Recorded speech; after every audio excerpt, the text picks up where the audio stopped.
Anna,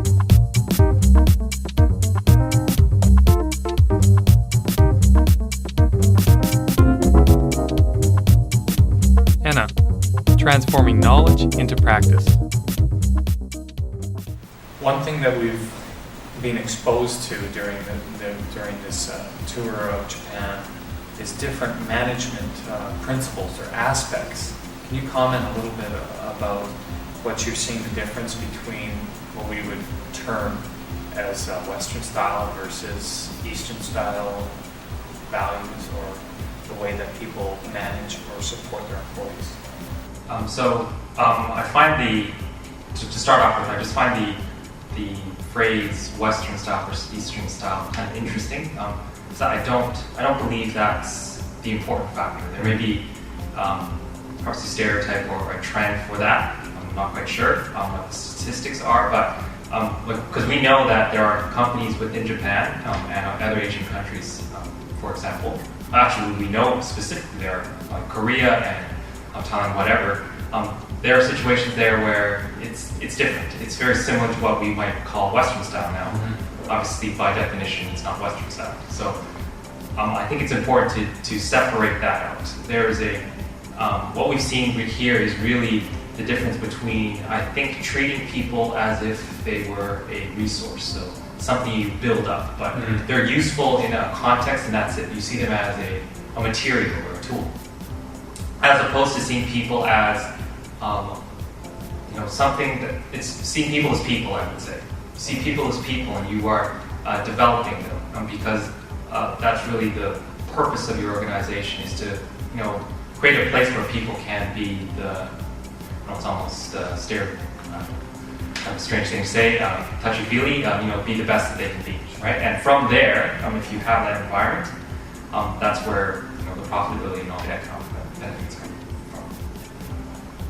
Please talk a little bit about 5S, your experience with 5S on this trip, and how it applies to your industry.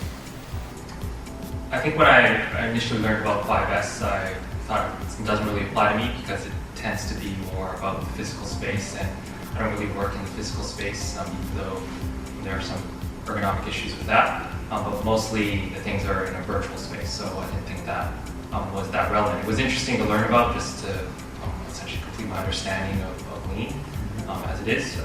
But seeing 5S on this tour, especially the explanations of why it was effective, knowing that cleaning a machine is not just the act of cleaning to make a pleasant work environment, but also because it exposes problems, things that you can't see when a machine's covered with dust or dirt.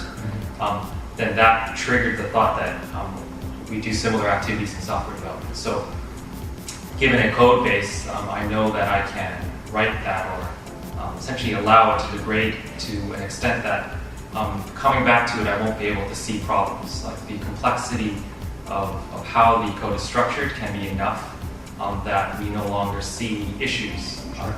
So by containing that, so in our field that's called refactoring, we can, which I think is very close parallel to what 5S is trying to achieve, we can make sure that any problems that are being introduced are very clear and you can see them visible.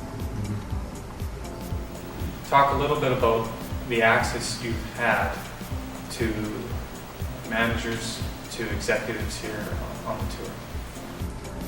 That's actually probably something I would say is one of the most valuable things about this tour. If we think about it, getting access to people with that level of experience, like we're talking 10, 20, 40 plus years, and being successful, we don't want to underestimate how rare that is. It's very difficult to do that.